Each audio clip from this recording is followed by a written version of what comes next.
What is up, everybody? This is going to be a different style of video. This is going to be a medical analysis video. It's not going to be a crash video. It's not going to talk about, how to prevent the crash. We're going to talk about what to do after we see a crash. Now, remember, you can get this wonderful training with accidentscene.org. Use my code DDFM to get $5 off. It's a very inexpensive class, but you're going to get a lot of information. So we're going to jump into this. I'm just going to free flow it, let it go. So what we're doing right here is that we see a motorcyclist that has crashed and looks a little dazed. I will pause it at certain parts so I can emphasize certain things.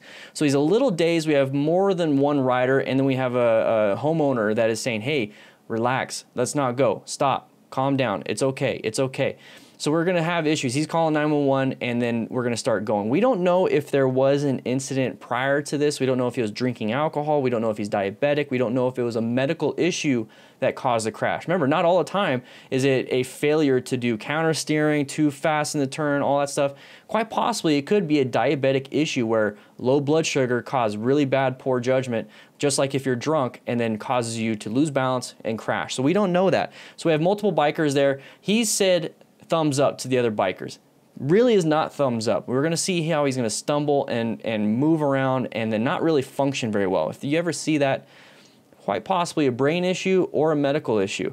So we're going to move forward just a little bit. The motorcycle rider here is wanting to take the keys. Now, if you feel like something is going on like this, one thing that you can do is take the keys. But remember, if it's a stranger, that's quite possibly stealing, so you can get in trouble with the cops there. You don't want to do anything to the bike. You don't want to deflate the tires. You don't want to mess with anything. You don't want to pull wires out or nothing like that. You don't want to do any type of criminal damage to somebody else's vehicle. The best thing you could do is try your best to convince them it's their emergency, not your emergency. So we're going to move forward here. They picked up the bike for him. He crashed on this curve right there, and that's why he's here. So that's going to be our scene survey. So these two riders that are standing next to each other, so you see this right here. You see this person right here with the jeans, and then the person with the action camera. Those are actually buddies. They're talking to each other in the original video. I highly recommend watching the original video. And this guy, they don't know him. They really don't know him. So he's going to try his best to function. And this is what you typically see with drunk people or people in diabetic emergencies or head injuries. They understand how certain things work, but they can't put everything together. It's like when you first started riding, you have this step, you have this step, this step, this step, and you go 1, 2, 3, 4. With somebody with an injury like this or diabetic coma or even alcohol, you'll see them try this step, they'll move to the 4th step, they might go here and then go back here, and it's all jumbled, and it doesn't work. It just doesn't work. So you're going to see him do that. You're going to see him do some things that are out of order, which are going to cause some problems, but he knows enough to get at least situated. So that's going to be the biggest scare and biggest danger. So right here, he set himself up. He's putting the kickstand down. He doesn't understand he needs to pull his pants up. I'm sure he would do that if he didn't have a brain injury or diabetic or alcohol. So this is where we're going to start helping this person, and it's like, man, should we be helping them? Should we really be, letting them go? So at this situation, you really have to do your best. You really have to do your best. If you feel like grabbing the keys, taking them, and then throwing them, that's on you if you want to do that. Me personally, that's what I would probably do. I'd take them, put them in my pocket, and be like, hey, man, don't you have the keys in your pocket? And this is where he stumbles, and this is when it's like, man, we really shouldn't be letting him go. Brain injury. Start thinking that. So if you ever have to call 911, let them know the license plate, let them know the description of the person, let them know what you think is possibly happening, and if this motorcyclist actually stayed, because he doesn't, he actually takes off. If this motorcyclist stayed, this is information you can pass on to EMS providers or local police. It's going to help out the whole situation. It's going to help the rider, and it's going to help the EMS, because who knows? See, they took the keys. He's like, here, you take the keys, and his buddy doesn't want to. He's like, hey, man, why'd you take my keys? Remember, this is one of those situations where they can function in certain areas. They just can't combine everything.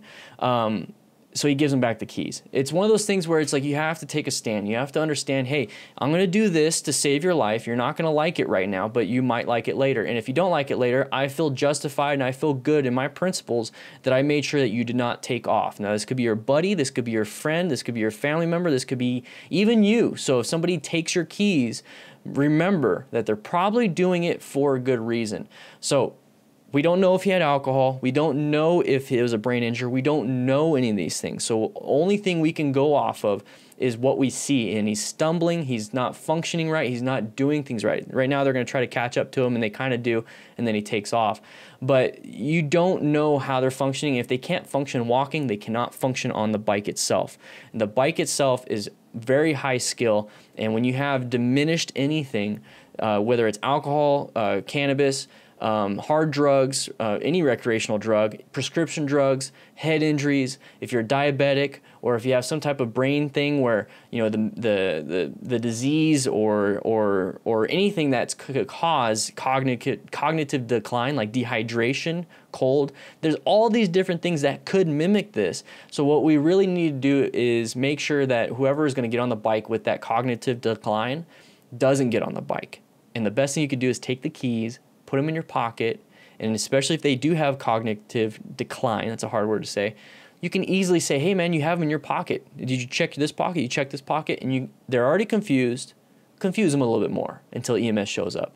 When EMS and police show up, give them the keys and say, hey, I felt that if he got on the bike, if he got in the car, if he got on this, if he got on this, or whatever it is that they're doing, that I felt like they would be a danger to themselves or they would be a danger to others. Typically, the Good Samaritan law, if you're in the United States, will cover that. So make sure you check your local Good Samaritan laws. I know that I would rather do that for a friend and a stranger than to have them go out and kill somebody. Okay, I don't want that. Or kill themselves. So that's this story, and I hope you liked it. What is up, everybody? DanDanTheFireman here. What we're going to be doing is talking about this rider almost hitting a vehicle that's turning left in front of him. This is a very dangerous type of incident that happens quite a bit when multiple vehicle accidents happen with motorcyclists. We're going to talk about the escape path he used, the hazard perception he didn't have, and we're going to talk